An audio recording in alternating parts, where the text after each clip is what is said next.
So let us now welcome the co-chairs of the Powering Past Coal Alliance, Canadian Minister Stephen Guilbeault and UK Minister Greg Hands. If you could both please take a lectern each. Thank you.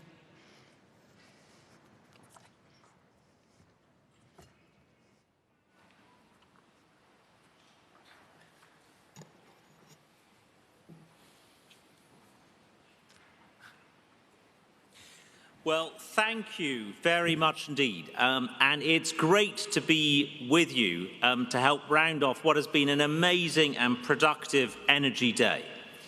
As the UK's Energy and Climate Change Minister, it's a huge privilege to see you all gathered here in Glasgow and to hear firsthand about the action countries and non-state actors alike are taking to consign coal to history and make clean energy our future.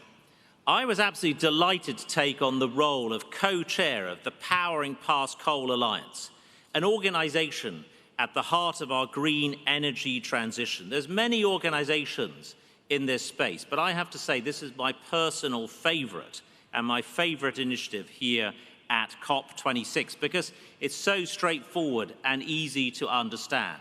And it builds on the vision of one of my predecessors, who I know is in the hall today, Claire O'Neill. Claire, why not stand up? And I think let's give a round of applause to Claire.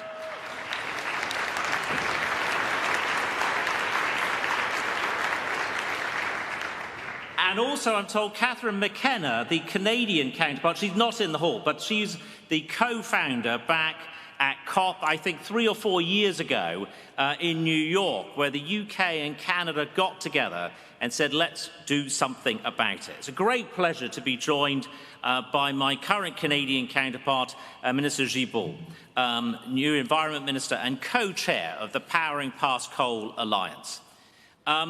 We've expanded from a handful of members to 165 members now. It's an incredible achievement. And it's fantastic to welcome more of you to the Alliance today. I know that the PPCA will be instrumental over the course of the UK's COP26 presidency as the world seeks to scale up deployment of clean power tech, end investment in new coal power generation, phase out coal power, and support a just transition. We've already achieved a lot in a short period of time. The global pipeline of proposed coal power plants has already decreased by 76% since 2015. For our part in the UK, we've reduced the use of coal for electricity down to be incredibly less than 2% of our total usage, and it'll be gone from our energy mix entirely by 2024. But to keep 1.5 degrees in reach, we need to go much further, and we need to go much faster. The International Energy Agency's World Energy Outlook report shows that our currently announced pledges only translate to a 40% reduction in CO2 emissions by 2050. There is more we can do, and both developed and developing countries need to keep working towards the 2030 and 2040 phase-out dates, respectively.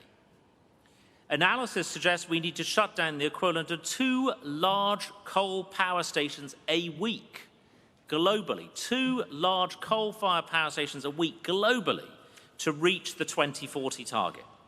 That figure may seem daunting, but the Alliance is here to support countries to make the change.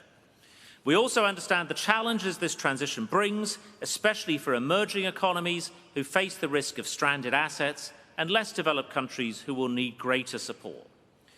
We have seen huge leadership from developing countries who have committed to no new coal.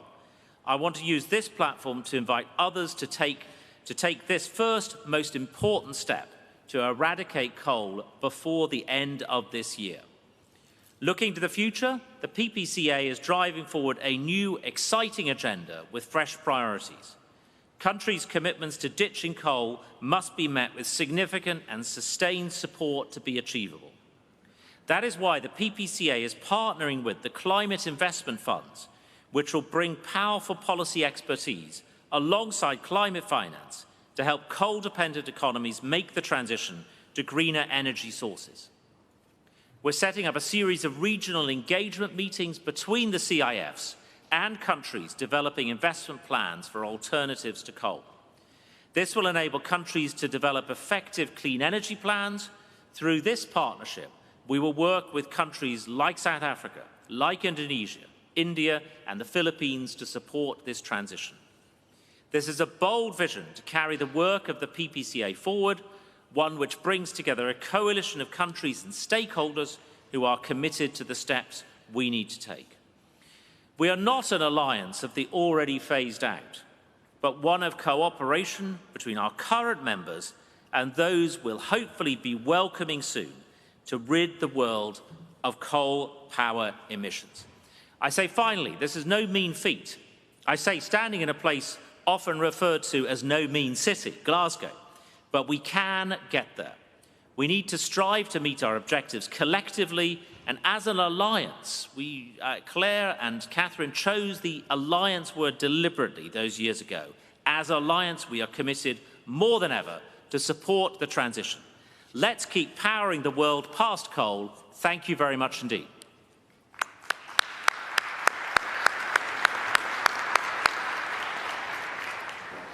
Thank you so much, Craig. Thank you, Louisa.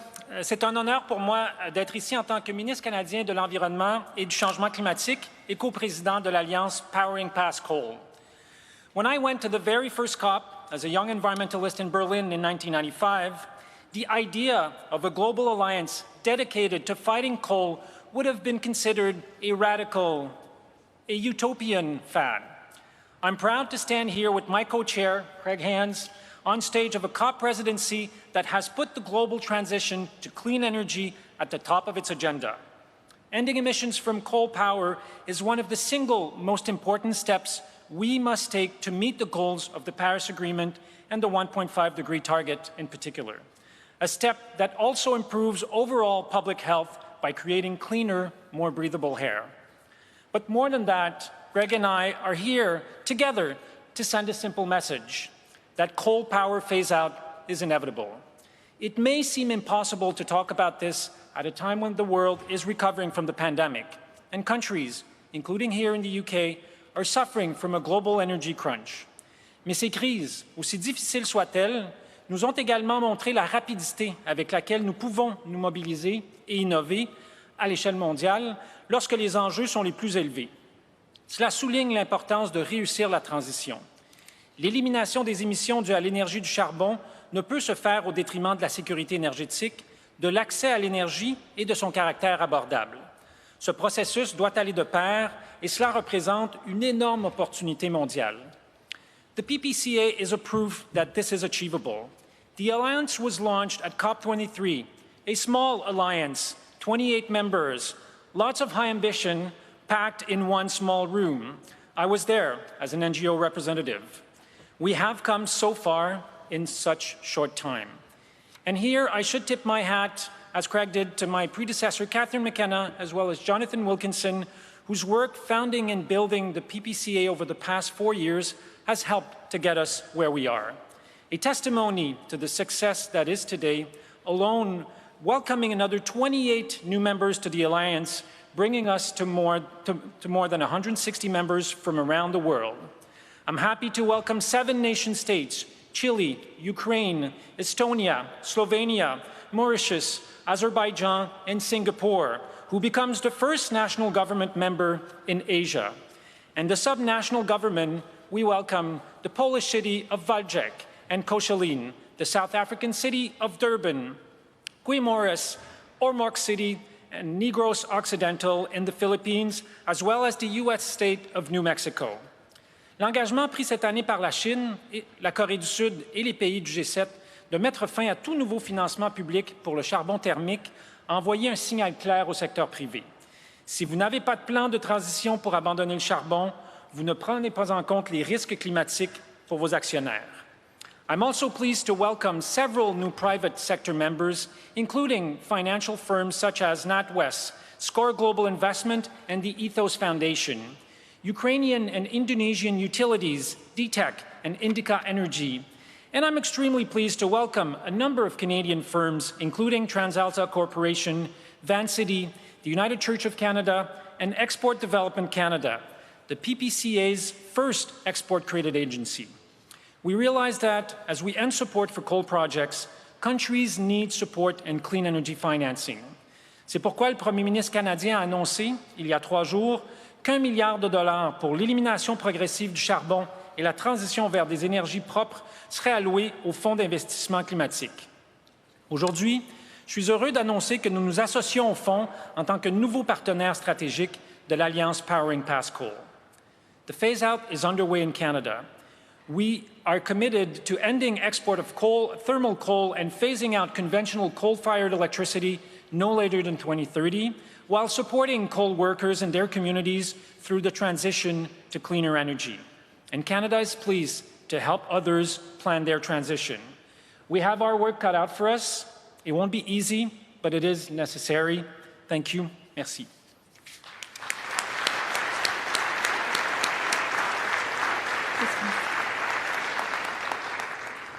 Thank you very much, co-chairs, for your remarks. I would like to now invite Dr. Fatih Birol, Executive Director of the International Energy Agency, to please, if you could go to the lectern there at the left of the stage. Thank you very much. Just last week, Time magazine wrote, "When Birol speaks, energy companies and policymakers around the world listen." Dr. Fatih Birol. Excellencies, ladies and gentlemen, a very good afternoon to all of you. Before talking about coal, if I may, I would like to share a very good news for all of us, especially for our COP presidents, which is the following. We all followed the discussions before COP, and there was a lot of pessimism, skepticism, whether or not this COP will at all deliver something. Now, what we have seen in the last few days, after months of work of several diplomats, COP presidency, lots of pledges, one after another. Countries committing themselves for 2050 or around 2050 net zero. Also during the COP, we have seen India and some other countries made commitments. Plus, a very important commitment of over 100 countries to reduce methane emissions. So what is the news? News is the following. I asked my colleagues in Paris to calculate if all these pledges were to be implemented, including the methane emissions, what is the temperature increase the world would experience? The answer is the following. If all these pledges were to be implemented, the temperature increase could be limited to 1.8 degrees Celsius. I think this is a very well celebrated achievement. Greg, to you and the others, congratulations.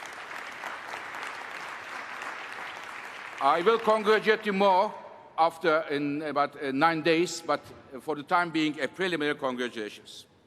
Dear colleagues, when it comes to coal, congratulations both the co-presidents here and their predecessor.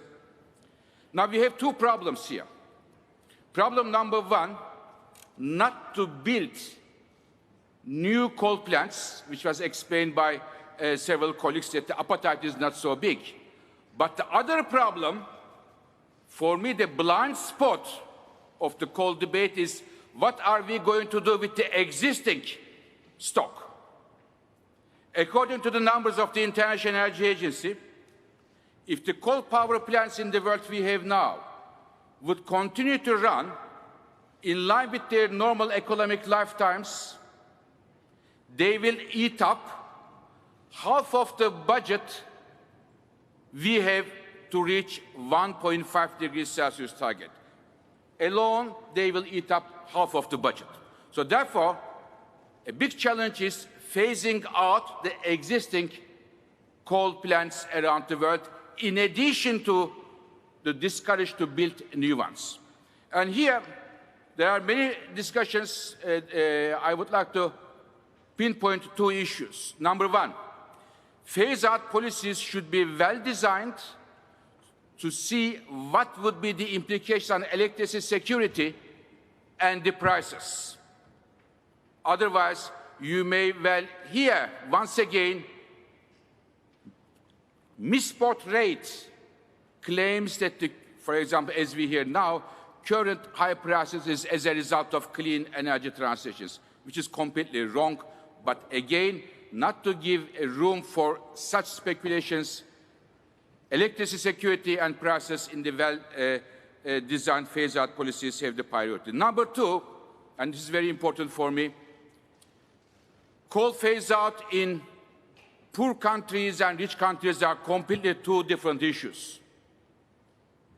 I cannot put a rich country with only a few percentage of coal share in their generation with a poor country with a huge reliance on coal, not only in terms of generation, but in terms of employment.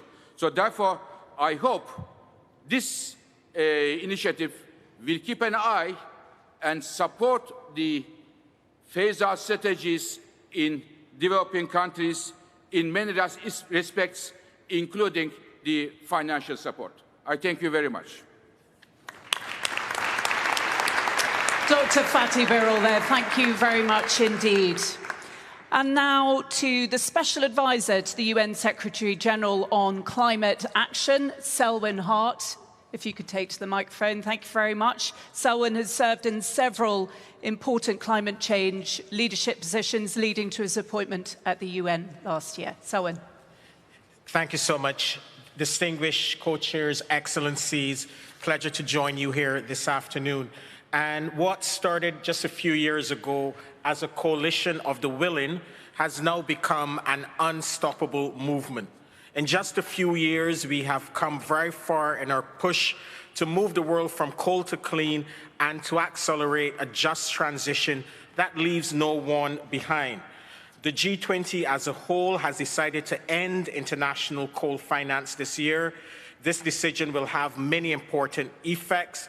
The world's largest financiers of coal have announced that they will no longer back these projects, and we hope to see them more and more engaged in supporting renewable energy projects in the developing world.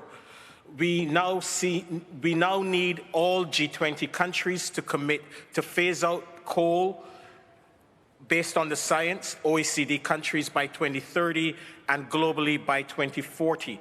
And we need private banks, primarily, and other financial institutions, primarily in the United States, in Europe, and the Asia-Pacific region, to end their support for coal. We must see no new coal-fired power plants built in 2022. And we can't over-rely on unproven solutions or move into other fossil fuels that will create more stranded assets, in particular when alternatives, renewable energies, are proven to be healthier, faster to build, and cheaper. And we can and must rely on coalitions of governments, donors, and yes, the renewable energy private sector banding together to support developing countries that are ready to phase out coal. It is only through true international cooperation that we will get the concrete and ambitious results that we need. And many governments, developed and developing countries, can bring something to the table, from technical capacities to financial instruments. And developing countries will require support, solid support, to accelerate the transition and ensure that the transition is fair and just. And we have seen important examples. The Energy Transition Partnership that was announced between South Africa and a group of countries, including Germany, France, the UK, and the US. This partnership will allow South Africa to rapidly decommission its coal plants while addressing the needs of workers and communities of the sectors that who cannot be left behind. And we need to see this replicated and repeated across the world, including in places like Indonesia. And we heard the distinguished Minister Sri Mulani yesterday indicate that Indonesia was ready to end its use of coal with international support. We also welcome today's statement on international support for the clean energy transition. And while we see in this statement that some MDBs are stepping up, multilateral development banks are stepping up, tragically, too many MDBs are under-delivering on climate action. And we are facing a climate emergency. All stakeholders, including the MDBs, must be on an emergency footing. It is time for you, the shareholders of these institutions, especially the developed nations who are major owners, to step in and urgently change the direction of travel of these institutions who have a critical role to play in the fight against the climate crisis. The Secretary General has made it clear the UN is ready to stand by you. The Power and Pass Coal Alliance has done a great job so far, and I encourage all its members to continue working together, supporting each other, and reaching out to others to join. But our fight is far from over. Fatty, I heard your numbers, but based on the NDCs that have been submitted, the world is on a 2.7-degree pathway, a catastrophic pathway. And therefore, we are a long way away from keeping the 1.5-degree goal of the Paris Agreement alive. We cannot be complacent. We cannot celebrate before we've done the job. So even today, as we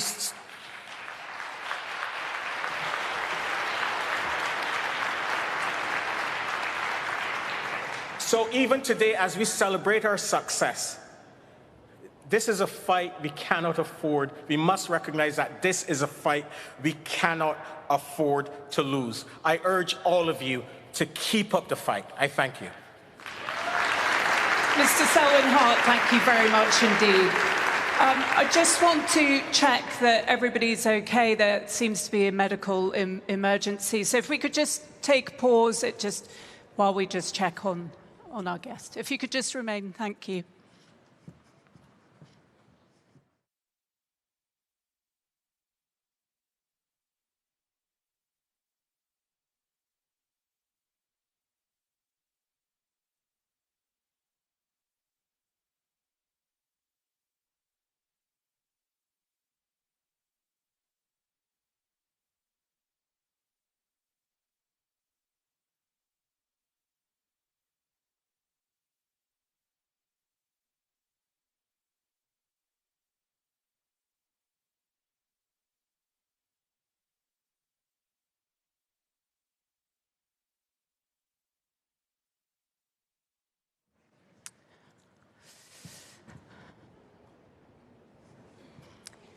Okay, so we're just going to pause for a few moments. If everybody could please stay in the seats while the medical services, the emergency services are dealing with the situation. And in the meantime, I just want to thank our speakers very much indeed. I know, Fatty, you've got to rush off, so thank you very much, all of you, for your words. Thank you for your time.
Thank you very much indeed for your patience. I understand that the person who is taken ill is now okay, but they are receiving medical treatment. But we can continue now.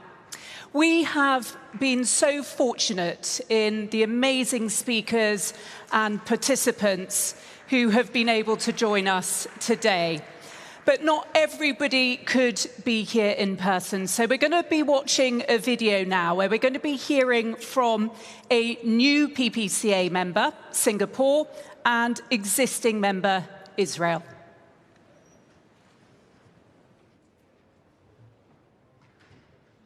Partners of the Powering Past Coal Alliance, greetings from Singapore. It is clear to all of us that the burning of coal is putting billions of people at immediate risk. This is why Singapore has decided to join the Powering Past Coal Alliance today, one of the first countries in Asia to do so. Singapore's membership to the PPCA expresses our long-term commitment to clean energy and tangible climate action. We have been an early move in the shift away from coal. The fact is that our reliance on coal has been marginal since the days of our early independence in the 60s. Since the start of the century, we shifted almost entirely to cleaner natural gas for power generation. Today, coal makes up less than 2% of our power generation capacity. We intend to do better. As part of our energy reset, we are putting solar panels on our rooftops and reservoirs. As a small island nation, we have limited options to deploy renewable energy at scale. We are pursuing the importation of clean energy and investing in clean energy R&D, such as hydrogen. We are fully committed to accelerate the transition to a low-carbon future in support of the goals of the Paris Agreement. We will continue to nurture the growth of our clean energy companies. This will also support the energy transition for the countries in our region and contribute to new economic opportunities. We are working with financial institutions to develop a vibrant green finance ecosystem to support Asia's transition towards greater sustainability. Through this alliance, we look forward to forging new collaborations and contributing to global climate action. We look forward to working with you closely. I would like to begin by saying a big thank you to the Powering Past Coal Alliance for all you do in raising awareness of the need to advance transition from unvetted coal power generation to clean energy. The State of Israel has been a proud member of the PPCA since 2018, and we don't like to wait around. Immediately, we set about creating a national energy plan to cease all the use of coal by 2025, while maximizing renewable energy use. However, in recent months, we have further increased our commitment towards a clean Israeli energy sector by 2030. We are hoping to complete a successful transition from polluting fuels to clean energy and align Israel with other developed countries in the global fight against climate crisis. Recently, we drafted a strategy focused on generating electricity from renewable energy, on increasing energy efficiency, and on promoting a total transition to electric transportation. As a direct result of this newfound urgency, the Israeli government has been updating its greenhouse gas emission reduction targets. This is our commitment to the path that the PPCA lays out, and to greener, more sustainable future for all humanity. Thank you.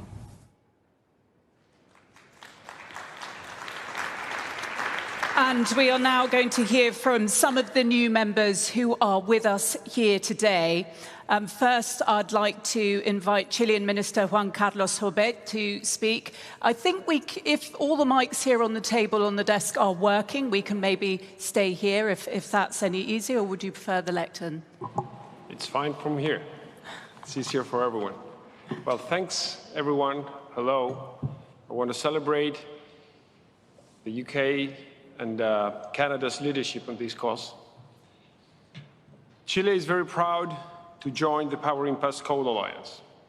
To comply with its aims is a big challenge for us, but we are doing our homework.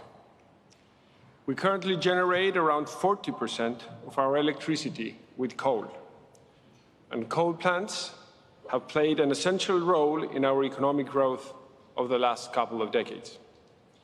It provided a reliable source of base load power and was cheap. That has been the logic behind it. But at some point, we realized we couldn't follow that logic any longer. Because you know what? The truth is, the small price of coal is really a big lie. Because we only pay part of it and leave the rest unpaid as a ticking bomb for future generations. So in 2018, we started a dialogue with all relevant stakeholders: public officials, NGOs, workers, companies, experts, local communities. And after more than a year, we reached an agreement. We agreed to end new coal development and to phase out all our coal capacity no later than 2040. And we're working to make that happen by 2030. And we're making good progress. We have closed 25% of our plants and have pledges to decommission or reconvert 65% of our capacity by 2025. To replace coal, we are developing our unique renewable capacity. To give you a sense, this year only, we will build 6 gigawatts of solar PV and wind capacity, actually doubling our solar and wind capacity in just 1 year in spite of the pandemic. We have other challenges as well on system flexibility, building transmission infrastructure, and very important, making sure that the phase-out plan leaves no one behind. It is not going to be easy, but it is possible, even for a small developing country like Chile. And it's the right thing to do. We feel confident that with the right set of policies, business creativity, and international collaboration, we will make it happen. Thank you. Minister Jobet, thank you very much indeed, and I understand you have to leave us, so thank you so much. We appreciate you making time to be here with us today. Thank you very much indeed. And next, we're going to hear from Minister Jernej Vertovec from Slovenia's Ministry of Infrastructure. Slovenia has made ambitious climate action a key priority to its presidency of the EU. Thank you very much, Your Excellencies, dear ministers, colleagues and friends. I have come here today not only as a representative of Slovenia, but first and foremost as a husband and a father. And I have just one simple message. It's best embodied by thought coming from a book that the majority of us knows probably very well. As for the future, our task is not to foresee it, but to enable it. In 2015, we have agreed on our vision, and we have agreed to strengthen the global response to the threat of climate change. In 2018, the science warned us that the 2-degree scenario could lead to significant and potentially catastrophic changes to the planet. In 2021, ladies and gentlemen, it's a high time to act. Now, dear colleagues, now. We have to invest our best efforts to phase out coal in the most ambitious manner. We are all aware that this will be a challenging journey. Namely, Slovenia has built a new thermal power plant in 2014. It should be in operation by 2054. Power generation coming from the use of coal represents 1/3 of our electricity mix. Deciding on an ambitious coal phase-out date, economic restructuring of Slovenia's 2 coal regions, and ensuring just transition for all affected will be an enormous challenge for us. But, ladies and gentlemen, Slovenia has accepted the challenge. It's going to be extremely difficult for all involved, for people and the economy. But nevertheless, we shall phase out coal by early 2030s at latest. As for the future, our task is not to foresee it, but to enable it. Thank you. Minister Vertevets of Slovenia, thank you very much indeed. And next we will hear from Irina Stavchuk, Deputy Minister of Environmental Protection and Natural Resources from Ukraine. Ukraine is committed to ending coal power and is working to make this transition. Thank you, Excellencies, ladies and gentlemen. Good afternoon to all of you.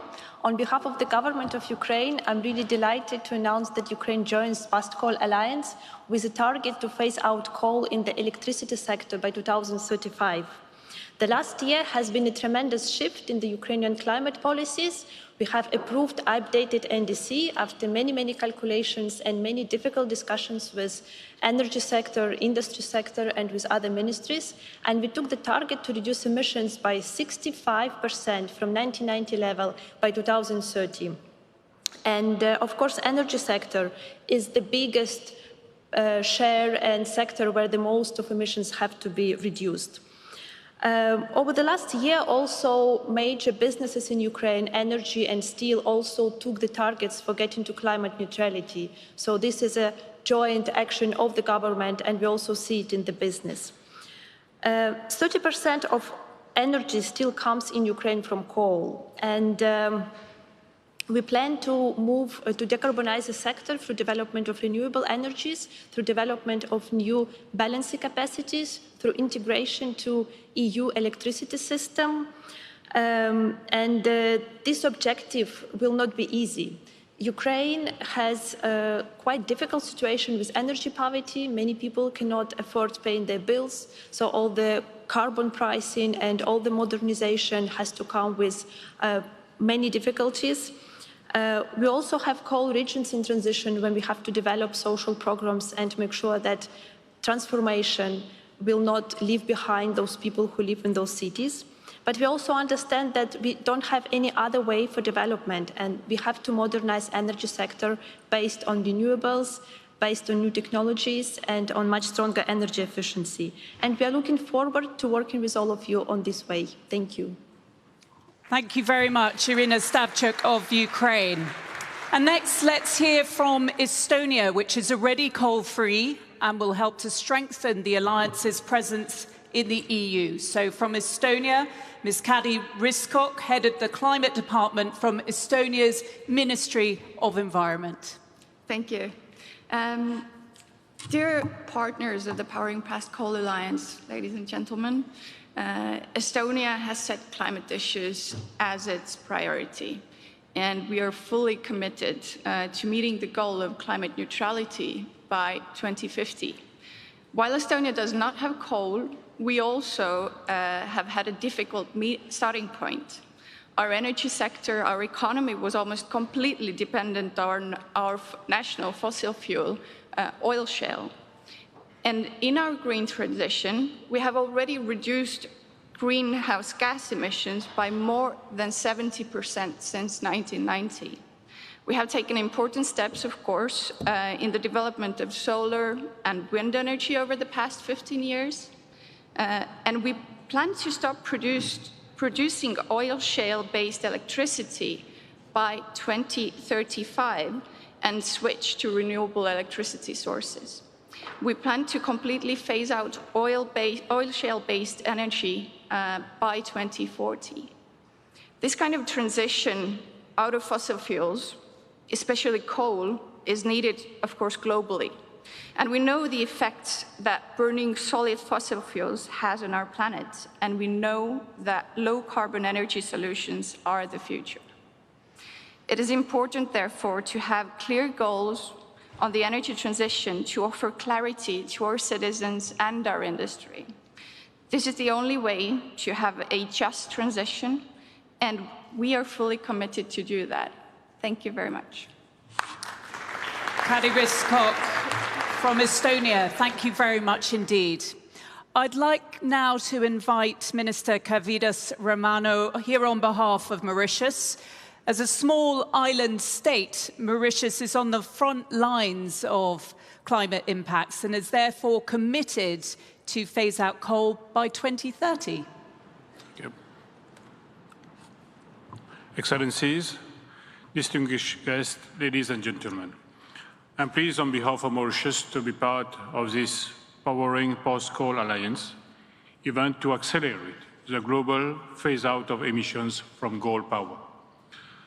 As we are all aware, the 1.5 degrees Celsius is worryingly close. Extreme climatic events all over the globe are harsh reminders that we are in a state of climate emergency.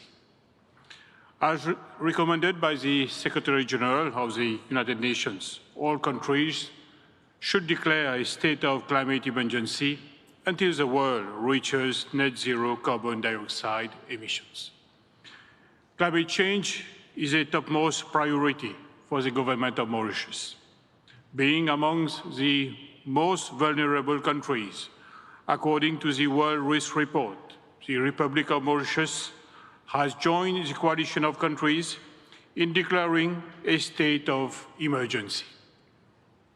Despite its insignificant contribution to the global greenhouse gas emissions of the order of 0.01%, a more ambitious NDC to achieve greenhouse gas emissions reduction by 40% by 2030 has been submitted.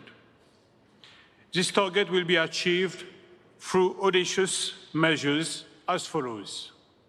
First, 60% of green energy in the energy mix by 2030. Second, complete phase-out of coal by 2030. Third, development of a national biomass framework on alternatives to coal.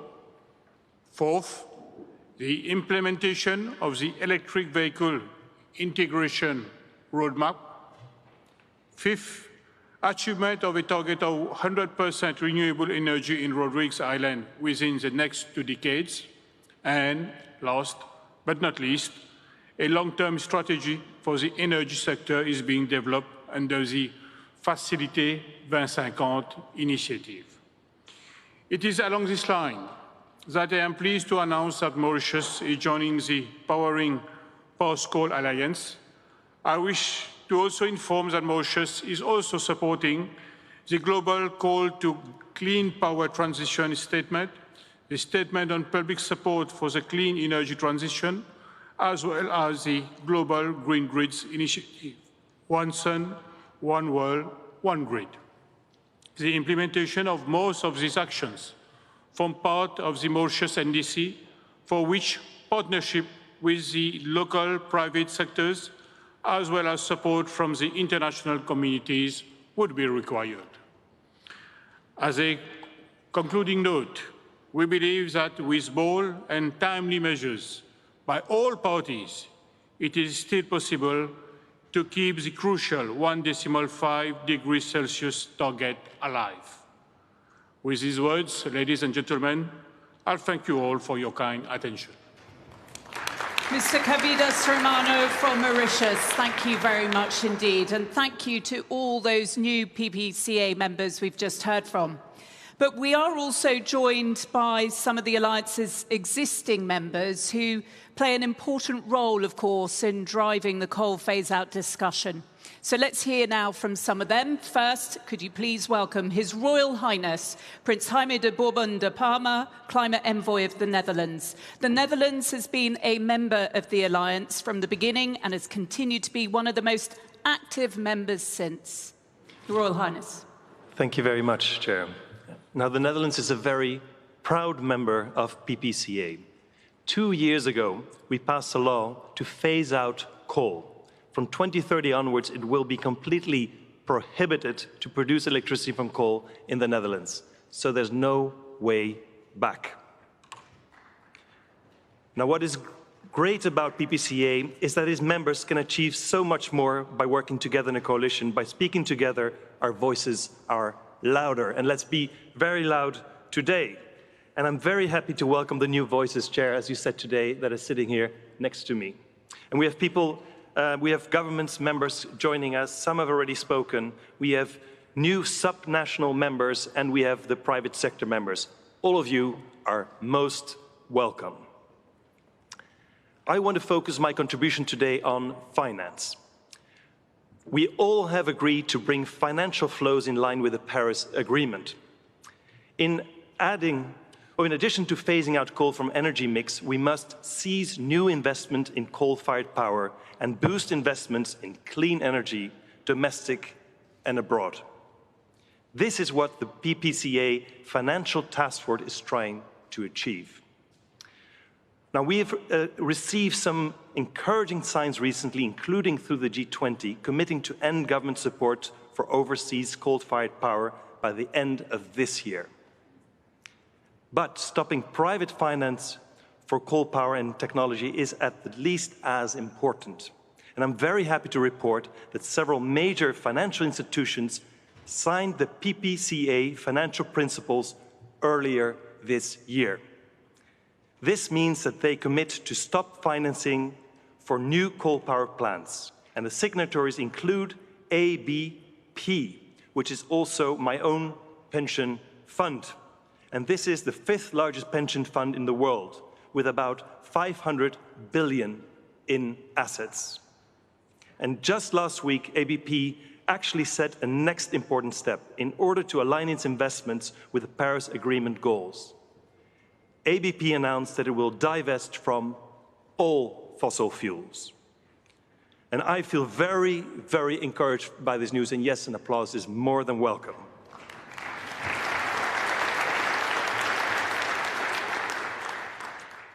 Others in the financial sector should follow this example to ensure they reach the goals of aligning all financial flows with Paris. Lastly, I would like to emphasize that we cannot only divest from coal, we must also invest in clean energy. International cooperation is crucial in setting up enough clean energy. And the Dutch government, for example, cooperates with developing countries on renewable energy projects. And through these projects, around 10 million people have gained access to clean energy since 2015. Welcome to all the new members, and I look forward to working together. Thank you very much. Prince Jaime de Bourbon de Parma from the Netherlands. Thank you very much indeed. Next, we will hear from Minister Azucena Arbeleche of Uruguay, which joined the alliance in March this year at the first ever PPCA summit. Uruguay is a leader in building a coal-free electricity sector, producing more than 97% of its electricity from renewable energy sources. Minister. Thank you. Good afternoon. At the beginning of this century, Uruguay's electricity sector was heavily dependent on hydroelectric power generation.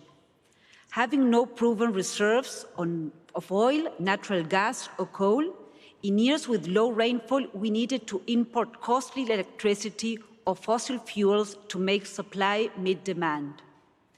During the last decade, Uruguay implemented different instruments to promote private investment in wind energy. As a result, We now generate 97% of our electricity from renewable sources, around 50% hydroelectric energy, 30% wind energy, 15% biomass, and 3% solar. As we move from the pandemic response to economic recovery, Uruguay started what we call our second energy transition. Its main drivers are the substitution of fossil sources in those areas with available technology. One area of this second energy transition are electric vehicles. Economic incentives fostered a 100% increase in the number of electric vehicles sold in the first semester of this year compared to the same semester of last year. In addition, we continue working on a strategy to replace diesel-powered public buses with electric ones, based on incentives to purchase new units and expansion of the chargers network. Another area of this second energy transition is hydrogen, where we are now close to announce our national strategy. Moreover, we are working on our first pilot project for heavy-duty transport based on green hydrogen. Finally, supported by the availability of renewable sources, the country's institutional framework, and respect for the rule of law, its favorable treatment to investors, whether it's national or foreign, we can potentially reach very competitive prices. This may allow us to become an exporter of hydrogen and its derivatives, such as green fuels for the marine and aviation sector. To conclude, it is safe to say that Uruguay is one of the top renewable energy users in the world. In spite of this, we are preparing for our second energy transition in order to continue our provision of global public goods and more specifically, fulfill the objectives included in our long-term climate strategy. Thank you. Minister Arbeleche of Uruguay, thank you very much indeed. And finally, North Macedonia became a member of the alliance in June of this year. North Macedonia submitted an enhanced NDC to the Paris Agreement earlier this year, committing to 51% emission cuts by 2030 compared to 1990 levels. It's an ambitious target for a country that gets around half of its power from burning lignite. So I'd now like to call on North Macedonia's representative here today, Minister of Environment and Physical Planning, Nasser Nuruddini. Thank you. Good afternoon to all, dear colleagues, the ministers. As you mentioned exactly our new NDC, which was submitted this year, when bearing that in mind and we segregated by sector, it equates to approximately 66% reduction in the energy sector. It is safe to say that the climate challenge, to a large extent, is in essence a clean energy challenge. And this is planned to be achieved in our country mainly through the decommissioning of our 2 coal-fired power plants by 2027 or latest by 2030. It is important to note that at the moment, as mentioned, up to 60% of our country's electricity generation is coming from these plants. Hence why we are making a lot of effort to diversify our energy mix by investing in renewable energy sources as a country, such as solar and wind, and we are successfully attracting private investments as well, and exploring other alternative energy sources and also looking to solve the storage question. However, we cannot forget that the fact that the transition to green energy needs to be a just transition. It is estimated that our enhanced NDC would create approximately 8,000 new green jobs in the coming decade. Still, as all of the other countries who have been heavily relying on coal, we do have to work on the proper reallocation of our labor, requalification of our workforce, and strengthening the absorption capacity of our private sector. We are aware that the powering past coal and transition towards a carbon-neutral Europe needs to be just with no one left behind, and alliances like this one helps us cooperate in achieving a smoother and faster transition to cleaner energy sources. especially for the countries that share the same historic reliance on coal. I'm very glad to see that we have developed and developing countries on board. And I hope that these discussions will translate into the action that we urgently need to be able to reach the global climate targets. And if I may make a reference to the Executive Director, Birol, from earlier, I would like to reiterate that for developing countries like mine that are committing themselves to phase out coal, not just because we think it's necessary, everyone else is doing it, because we believe in it. And in order to manage a successful just transition, the support by the developed countries is an imperative for our success. Thank you very much for your attention.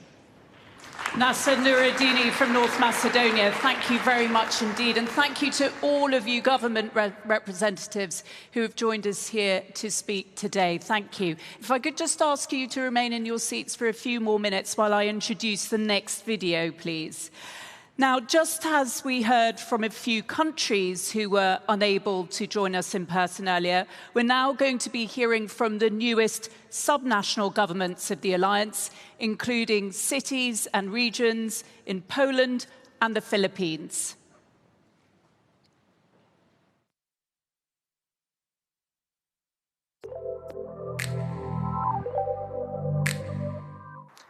My name is Roman Szeremej. I am a mayor of a city of Wałbrzych of a population of 110,000 inhabitants. For more than 500 years, Wałbrzych had been known as a coal mining center. Now, we are on the brink of a climate breakdown, but still, we can save people and the nature from the worst impacts of a climate change. Coal power has been the single largest source of a global temperature increase. Poland is one of the most coal-dependent countries in Europe. Now we join the PPCA to move from the coal to clean energy. I represent not only the population and people of Wałbrzych, but also 52 communities located around Wałbrzych in southern part of Lower Silesia region. By signing a Decarbonization 2030 declaration in 2019, we committed ourselves to eliminate the coal as a source of heat and energy in 2030.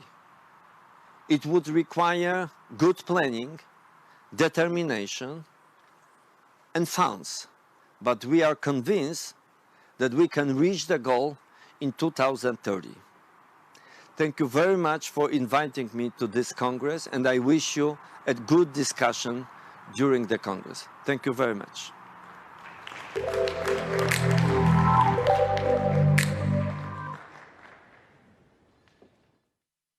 Guimaras as an island province is vulnerable to natural disasters, which are intensified by the increase in global temperature. The island is also susceptible to the threat of human-induced hazard, such as oil spill, as the main navigational routes in the country. Guimaras Province adopted the integrated coastal management as the key developmental strategy to ensure a healthy environment as we move towards becoming the agri-ecotourism capital of Western Visayas. As member of PMCA Network of Local Government, or PNLG, we adhere into its framework achieving international target. We have opened our borders to investing organizations that promote renewable energy, which has led to the declaration of Guimaras as the first coal-free province in the Visayas in 2018. Our island homes the 54-megawatt wind farm in the municipality of San Lorenzo, the first ever in Western Visayas to translate the commitments in the coal-free declaration into local legislations. Provisions in the 2020 Guimaras Environment Code states that energy provider using fossil fuel shall not be established within the province, and to promote renewable energy, we are deeply honored to be given the opportunity to become an active member of the Powering Past Coal Alliance, PPCA. With this, we officially accept this invitation and commit to the PPCA goals expressed in the PPCA Declaration.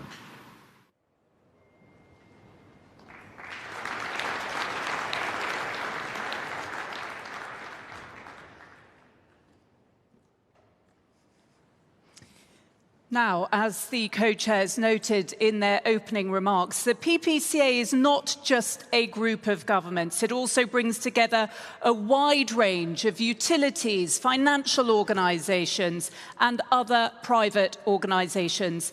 And I'm now joined by some of those members and partners to hear from them the role that the private sector can and should play in driving the energy transition.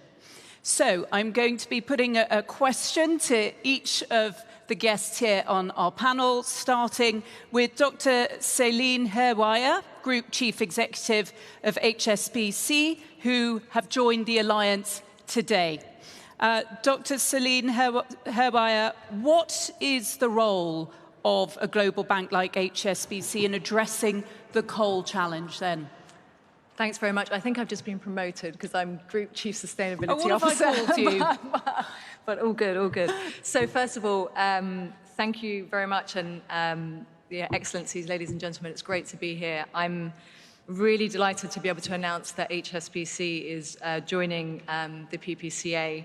We absolutely recognise the importance of the finance sector playing their role in this challenge. I think all of you will have seen Finance Day yesterday and the brilliant news around the volume of assets under management, 130 trillion now committed to net zero before 2050. I think at HSBC, we recognise that we need to tackle the hard issues head on in that transition, and that includes coming in and tackling the transition from coal to clean energy head on as well. We have a unique responsibility as HSBC. We're a 150-something-year-old bank. We have 3 trillion of assets under management.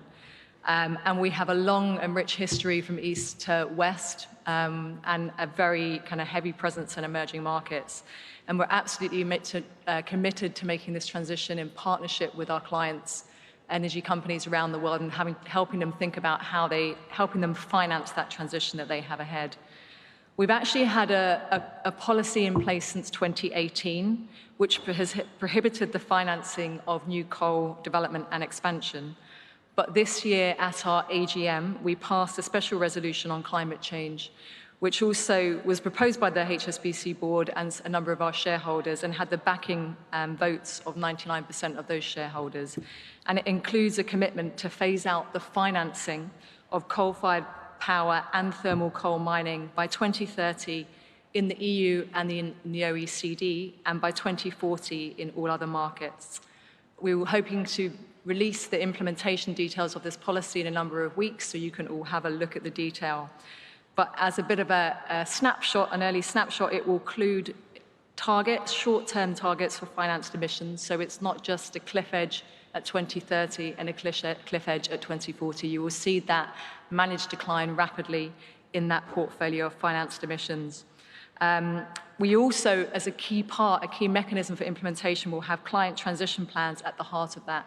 So we'll be engaging and asking all of our clients in this segment to disclose their transition plans, and we will be looking to do enhanced due diligence and verify that they are in line with those phase-out dates and more broadly with a net zero 2050 target. We recognize our footprint doesn't make this easy. We have, as I mentioned, a very strong presence in emerging markets that are heavily coal reliant. Many of these markets, India, Philippines, Indonesia, China, 60% or so at the moment reliant on coal energy in their energy mix. And this can't change overnight, and we will be working hard to make this a just and orderly transition and make sure that we think about decarbonization and energy security hand in hand. As part of that, we've also signed up to a number of other things. So we've signed up to the WEF Just and Urgent Energy Transition Principles, which include working on innovative early transition mechanisms and public-private mechanisms in that space, and investing in just transition programs, including upskilling and reskilling of communities. We recognize that a massive investment in clean infrastructure is needed. We know the value of $2 trillion a year is needed for clean infrastructure in emerging economies. At HSBC, we've made our own pledge to unlock $1 trillion of finance by 2030 for this transition, which will include a heavy component in emerging economies to help with that. But we also do call on the public sector to help with that. We do need credit enhancement of those projects in emerging economies to be able to go from the billions to the trillions of investment. So I think that's it. I think, you know, the wrap-up is we are delighted to be here as part of this coalition. We hope to be welcoming more of our peers in the private sector space. We've got NatWest here today, which is great. We recognise this needs to happen with urgency, and we're really looking forward to playing our part in this transition. So thank you again, ladies and gentlemen. Celine Herwire from HSBC, thank you very much for outlining everything, all the work being done there at HSBC in addressing the coal challenge.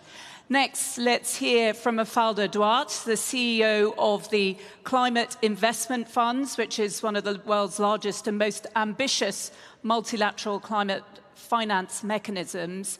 Mafalda, today it's been announced that the Climate Investment Funds will partner with the PPCA. How do you see this collaboration evolving, and how do you think you'll work together in some of the key target countries that span across both your work and that of the Alliance? Thank you very much. And first of all, I would like to congratulate the UK government and Canadian government for their leadership in this PPCA. It's already a number of years that this Powering Past Coal Alliance has been established, and I think it has played a critical role in building the political momentum that we are now witnessing with so many countries, subnational entities, private sector entities actually committing to to goals of phasing out from coal. It's extraordinary because, as we've heard during the day today from many speakers, we are targeting the single largest source of GHG emissions, so the single largest contributor to climate change.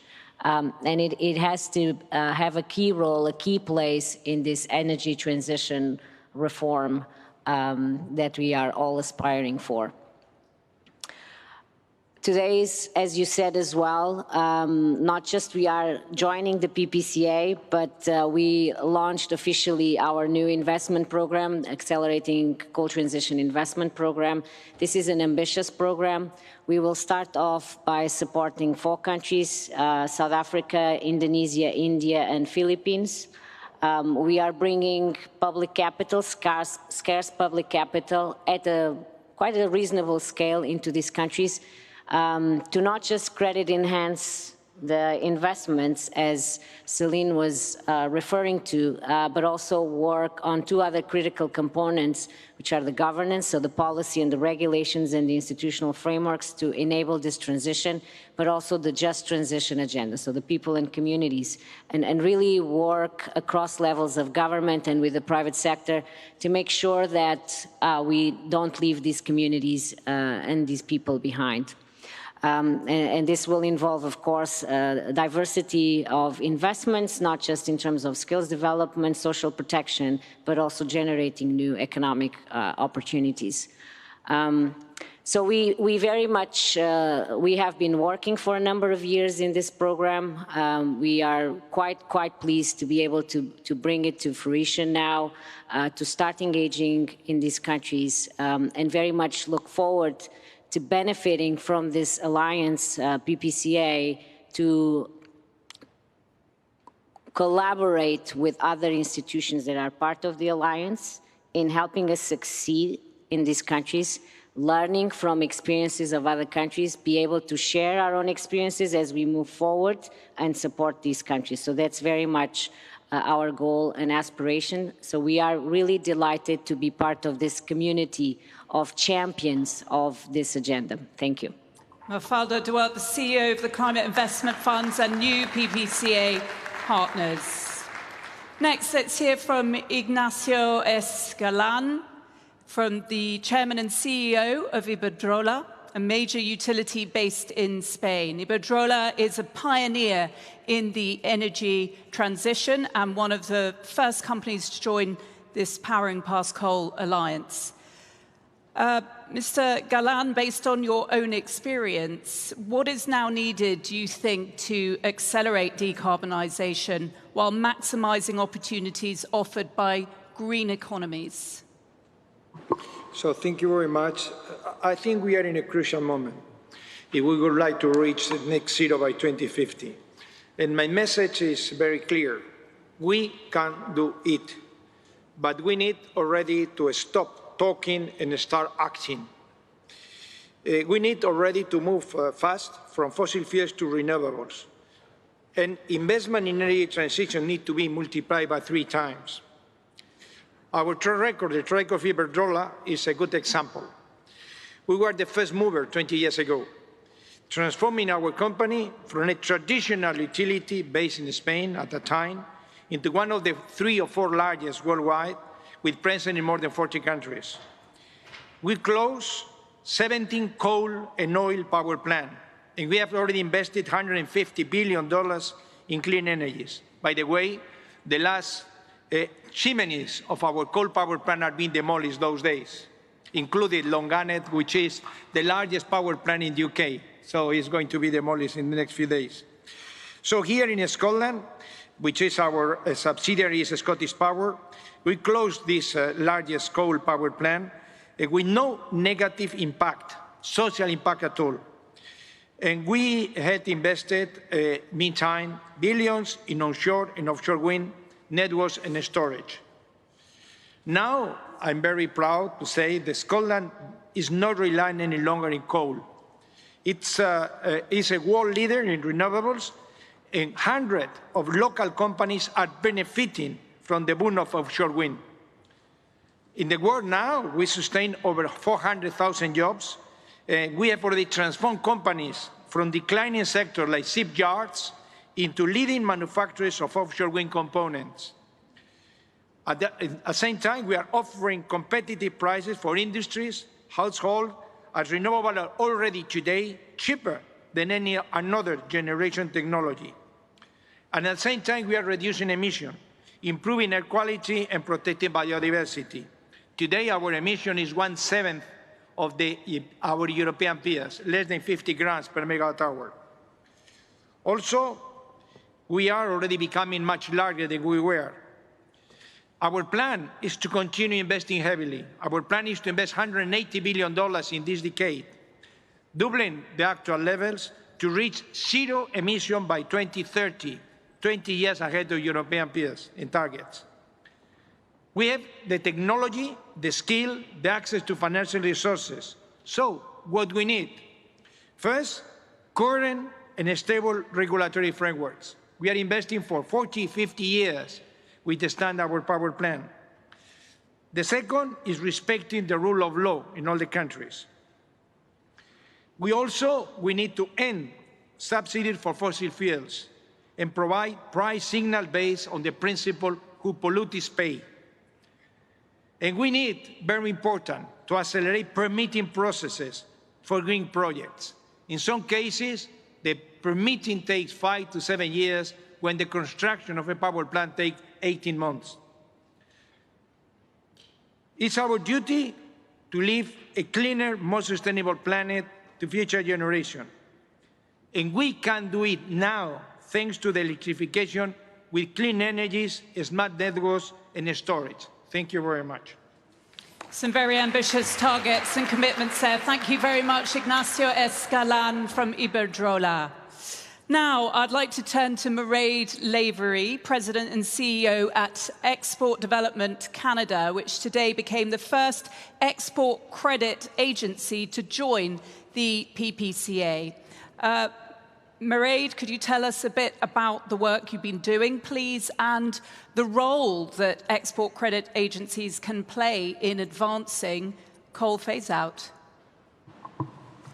Thank you and good afternoon, everyone. It's a great pleasure to be with you today. I would say in very simple terms, we started with being concerned with the question of how do we put an end to coal before coal puts an end to our planet. And it's really at the heart of the mission of the Powering Past Coal Alliance and the reason that we joined, because we're very proud that we can actually collaborate to understand how we can put an end to coal. We look forward to sharing our experience and our knowledge as Canada's Export Credit Agency and as a representative of the Canadian government's long-standing and determined efforts to address the climate challenge facing all of us.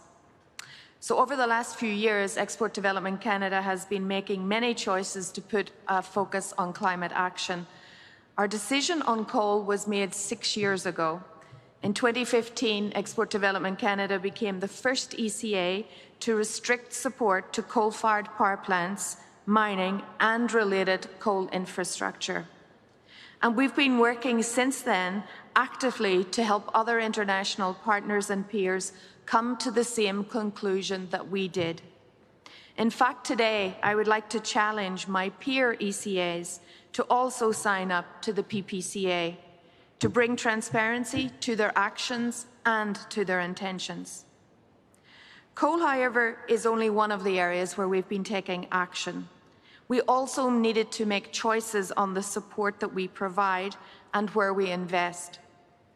One of our most high-profile choices was regarding our response and our support to the clean technology industry in Canada and to renewables. Over 10 years ago, we made that a corporate priority. And I'm very proud to say that so far we have financed over $13.5 billion of Canadian clean technology exports. And just $4.5 billion of that was in 2020, illustrating just how the speed is increasing that we see clean technology adoption throughout the world. In 2014, we actually made another marker, becoming the first Canadian financial institution and the world's first ECA to issue a green bond. Today, we have 3 outstanding green bonds supporting over 20 climate-related transactions, which have the impact of preventing more than 6 million tonnes of CO2 emissions. And just in 2018, we also aligned with the recommendations of the Task Force on Climate-Related Financial Disclosure, making us the first ECA to take on that disclosure and bringing more rigour to the scientific measuring and management of our corporate carbon footprint and those of our exporters. Transparency has become a watchword at Export Development Canada. In 2019, we released our first target to reduce financing to our carbon-intense sectors, and we announced a target of 15%. I'm happy to say that we achieved that way ahead of our initial 2023 deadline, and as a result, have increased our target to a 40% reduction. Now, I have mentioned a number of firsts that we're very proud of at Export Development Canada, but that's not what should preoccupy us today, because the measure that matters most is not which one of us is first, but when will the last of us join the efforts that are needed? When will we accomplish these things together? Of course, how we do that is the crucial question, and I hope that joining PPCA, that we will be closer to answering that question. For that reason, this conference and our own participation at Glasgow should not be seen as an endpoint. It must rather be seen as a starting place, a springboard to engage others in creating a cleaner, sustainable, low-carbon economy. Thank you again for this opportunity to speak about the critical steps we all can take to drive climate action. Thank you. Thank you, Mairead, for summarising the role export credit agencies can play. Thank you very much, Mairead Lavery there. Next, we have a very special guest, Claire O'Neill, who played a key role in launching this very alliance 4 years ago, along with Catherine McKenna from Canada. Claire O'Neill is now the Managing Director of Climate and Energy at the World Business Council for Sustainable Development. Ms. O'Neill, welcome back to the PPCA stage. I'd love to hear what role you think businesses like the WBCSD's members can play in advancing the conversation on coal phase-out following COP26. Well, thank you. Well, I finally made it to the presidential chair. You'll be pleased to know the gavel is safely out of reach in case I get carried away. But thank you so much. I do want to warmly congratulate President Sharma, the UK presidency and the whole UN COP Secretariat for delivering this extraordinary event, for making COP happen and for starting the process with such an incredible array of very practical, action-orientated, public-private, well-financed solutions that will cause, I think, the breakthroughs that enable us to breach that sub-2 degrees barrier.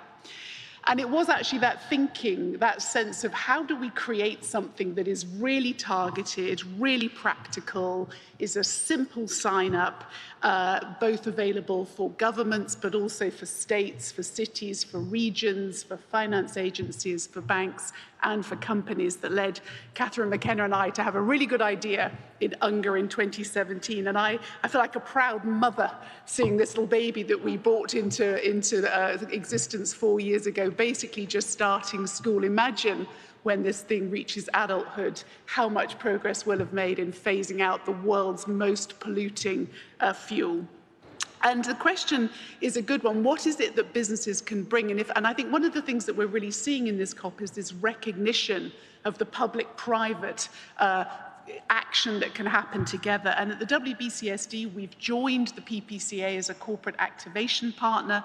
We're an organization that represents the world's most sustainable global businesses who have to sign up to extremely stringent climate positive, nature positive, equity supporting membership criteria. And we see our role really in 3 areas. One is continued advocacy and support for this coal phase out.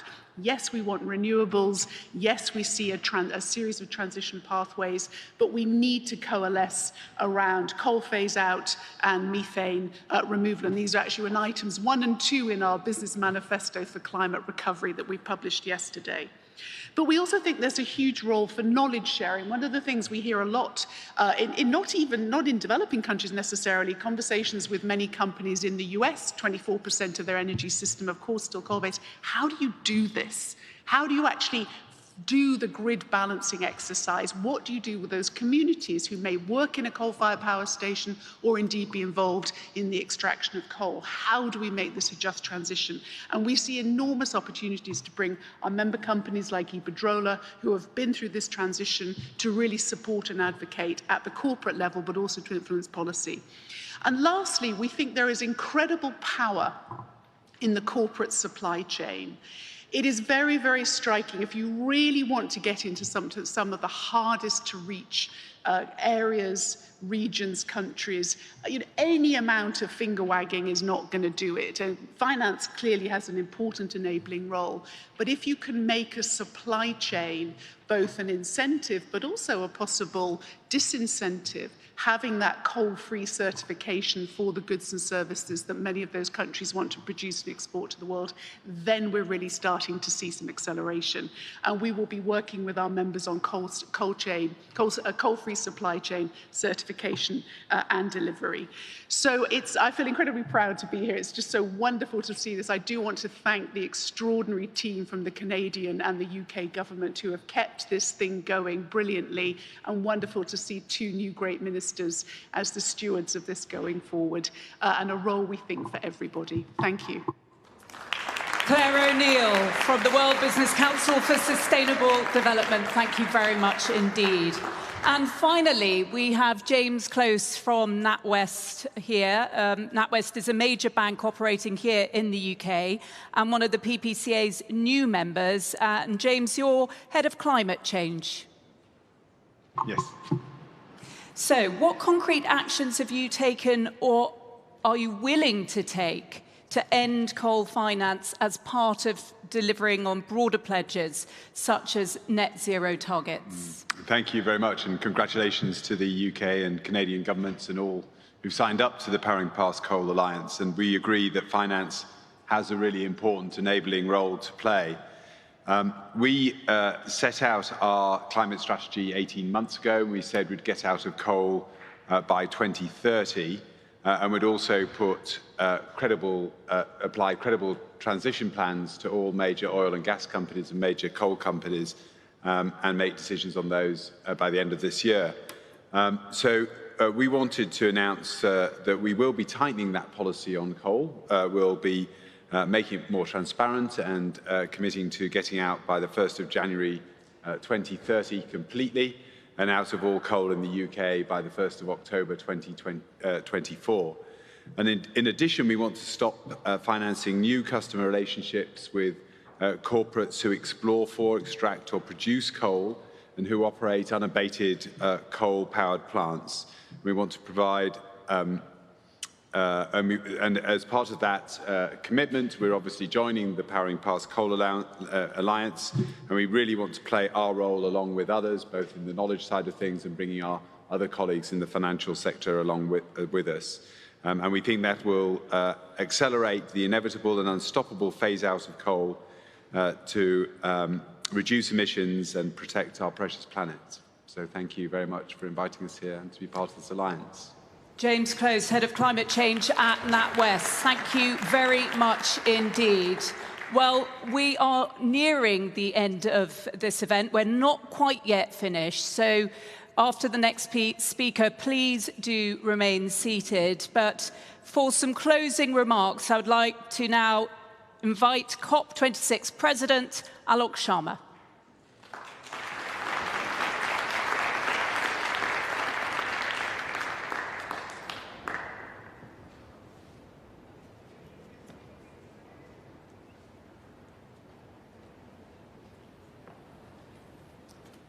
Part of our COVID-secure measures on display, ladies and gentlemen, as you've just seen.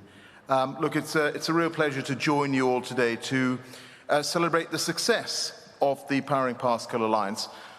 And I mean, this alliance is absolutely central to the ambition of the UK's COP presidency. And indeed, I don't think this is an exaggeration, it is essential and central to the global energy transition. Because, as I hope all of you know by now, we have been absolutely adamant that we must consign coal power to history to meet the goals of the Paris Agreement and keep 1.5 alive. You know, we started our COP presidency aiming to end international coal financing. We started hoping to secure commitments from countries to phase out coal at home and to build up international collaboration in support of the clean energy transition. And we've also been very clear that in doing so, we must support workers and communities by creating good green jobs to fill the gap. That, for me, is vitally important. And of course, that we must also continue to expand the access to power to improve lives, to spur development and meet our sustainable development goals. This is, of course, about clean power, but this is about individual lives and livelihoods across the world. And I met a couple of years ago a young man called Neville, who lives in Kenya. And thanks to an off-grid solar power solution providing light in the evenings, he was able to study, to go to university. And this is about transforming his life so he can transform the life of his family and after that, his community. That's what this is all about. And I think the progress that has been made over the past year, the past 18 months, frankly would have seemed pretty remote when the UK took on the COP presidency. But we now know, because of the commitments that we have seen from around the world, that we are choking off international coal financing as we ramp up support for renewables. And the end of coal is absolutely in sight. At the G7 Climate and Environment Ministers meeting that I co-chaired in May, every G7 nation committed to end international coal financing this year. South Korea and China have followed, and of course we now know that the whole of the G20 has pledged to end international coal financing. That's what happens when we work together on a common goal. Now, you will have also heard a whole range of commitments that have been made by world leaders when it comes to renewables, and particularly you'll have noted Prime Minister Modi's announcement that 50% of India's power is going to be generated from renewables by 2030. And a couple of days ago here at this summit, I helped to launch the Global Energy Alliance for People and Planet. It's a new £10 billion fund that will scale up to $100 billion by 2030.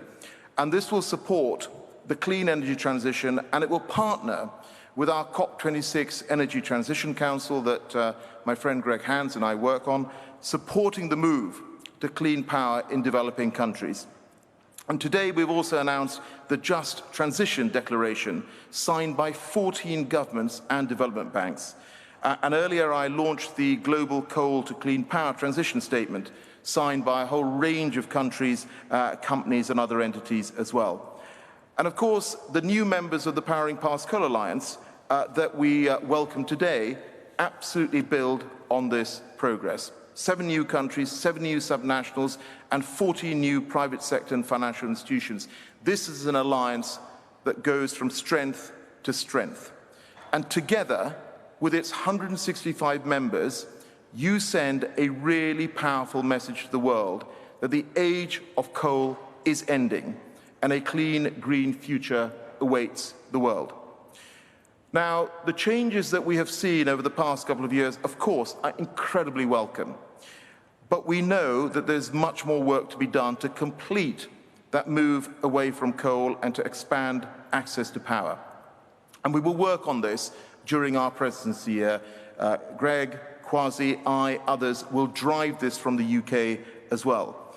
We also know that 750 million people worldwide still live without access to electricity. This figure, thankfully, has halved in the last decade. But there is much further to go to ensure that everyone has access to affordable, reliable, sustainable, and modern energy by 2030. And this alliance, the Powering Past Coal Alliance, has a really vital role to play in continuing to drive progress over this coming vital decade. And you do that by increasing your global membership, by sharing your experience and providing that policy support, helping countries to access renewables as they look to move away from coal. Now, look, we all understand that absolutely every single country faces unique circumstances. We all start from a different energy mix. And for some, the transition poses particular challenges. So I'm really delighted that this alliance is going to work with its partners to support those countries. And I think as Greg, Minister Hands, if I may say, said earlier, the alliance's agenda for the coming years takes into consideration those countries' needs. That's absolutely vital. The alliance will harness the support of members and partners to share experiences and best practices, and also really importantly, it will partner with organizations like the Climate Investment Funds, the CIFs, to help countries make the transition to clean energy. And I hope you will have seen the announcements that have been made by the CIFs today as well in terms of the countries that are going to be supported in this transition away from coal. So I wish everyone here, I wish all of the members of the Alliance every success with that work. We have really come a long way with the clean energy transition, but we have to keep up the momentum and we have to ensure that we finally kick coal into the past where it belongs. Thank you.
COP President, thank you very much indeed for your closing remarks, and thank you to all our speakers just before.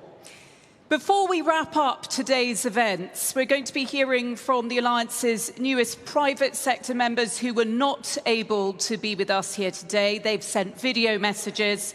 And we'll also be hearing from one of the Alliance's long-standing utility members, SSE, who has provided a video outlining their commitments to the Alliance.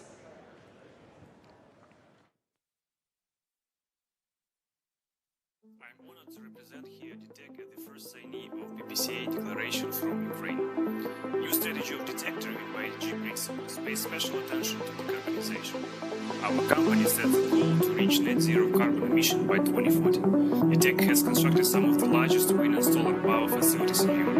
DTEC also invests in building energy storage systems and exploration of hydrogen technology. The company stands for just transition of coal mining regions and proactively participate in respective initiatives. DTEC is open to cooperation with other businesses and state authorities to achieve ambitious decarbonization.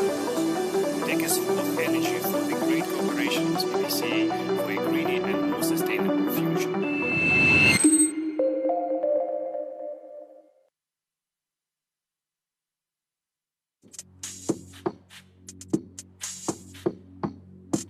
We took the decision over 6 years ago to transition our business out of coal. It was a decision where the societal and business strategy were in alignment. Climate risk, environmental risk and financial risk were all important factors. As early members of the Powering Past Coal Alliance, we were proud to invite COP26 President Alok Sharma to detonate the explosives at Ferry Bridge, bringing down some of the last remnants of our coal history. We've made the transition and now have one of the largest offshore wind pipelines on the planet, including building Dogger Bank, the largest offshore wind farm in the world. We've shown there is a brighter future, one without smog, without soot, without carbon. It's time to power past coal at COP26.